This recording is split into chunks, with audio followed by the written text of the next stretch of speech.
Gising tayo mga kamanay.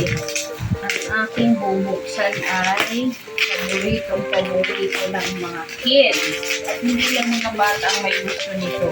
Pati rin yung mga teenager ay gusto din nila to. So, tingnan natin mga kamanay kung ano nga itong tutok ko ito.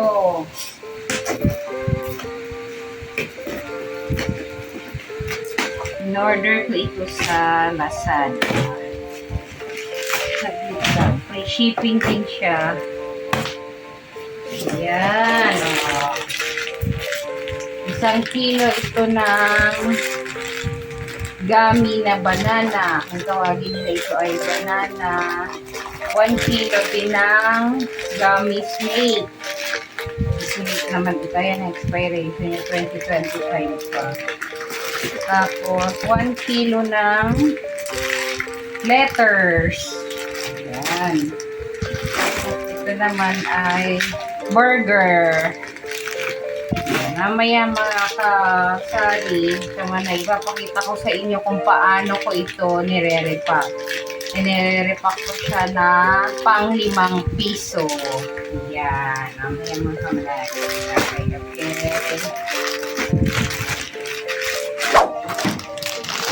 Ayan, mga kasari, ang gagawin namin ay assorted ang pag-repack ng gummy candies. Pinaghalo-halo namin yung 4 na design, 4 na flavor. Mas nai-enjoy ng bata kapag ganyang assorted ang binibili nila. Ayan o.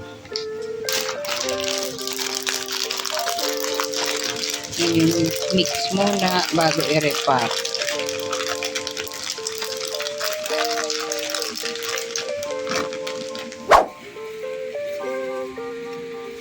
Yan, repack time. Ito na ang na-repack ni Abby. Ilan Abby ang laman kada lalagyan? 6 pieces bawat lalagyan. Assorted na siya. Tapos, ibibenta ko siyang 5 pesos ang kada isa. Kuha tayo ng sample. Ayan siya, oh. 6 pieces. Tapos, 5 pesos only. Ayan, ganyan kami mag-repack mga kasari.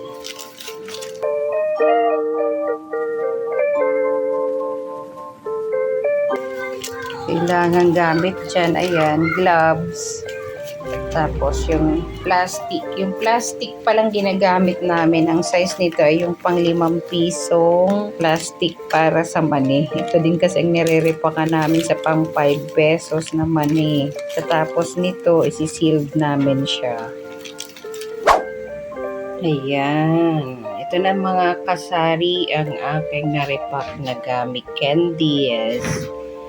Ngayon, ang next ko nang gagawin ay isasabit ko na siya sa mga ginupit-gupit kong karton. Bali, nakapag-display na ako ng 4 na hilera. Yung 4 na hilera, meron siyang laman na 12 peraso. Bali, ang total nun ay 48 pieces.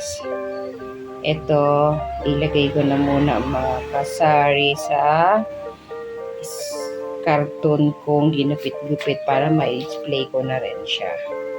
Ayan o, papakita ko sa inyo yung 4 ko nang na-repack. Ayan. Ayan.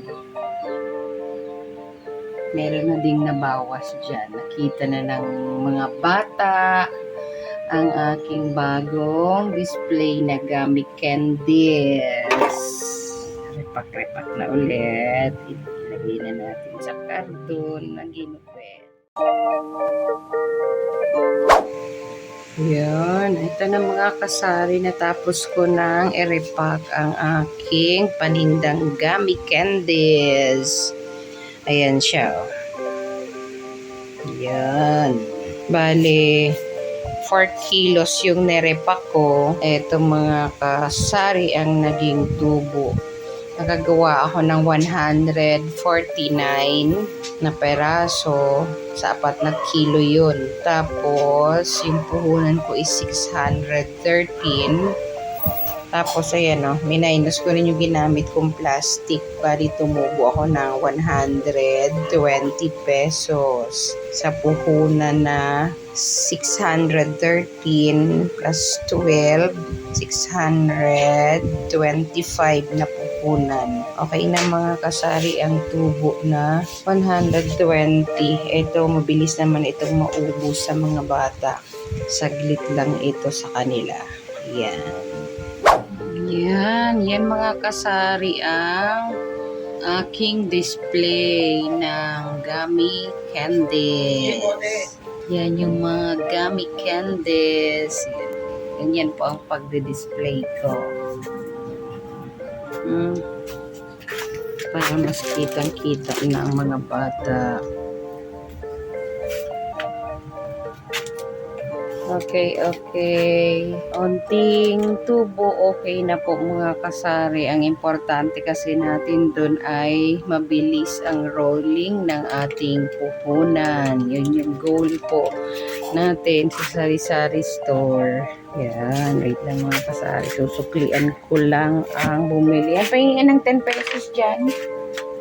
Hanggang dito na lang mga kasari ang aking video. Thank you pong muli sa inyong panonood.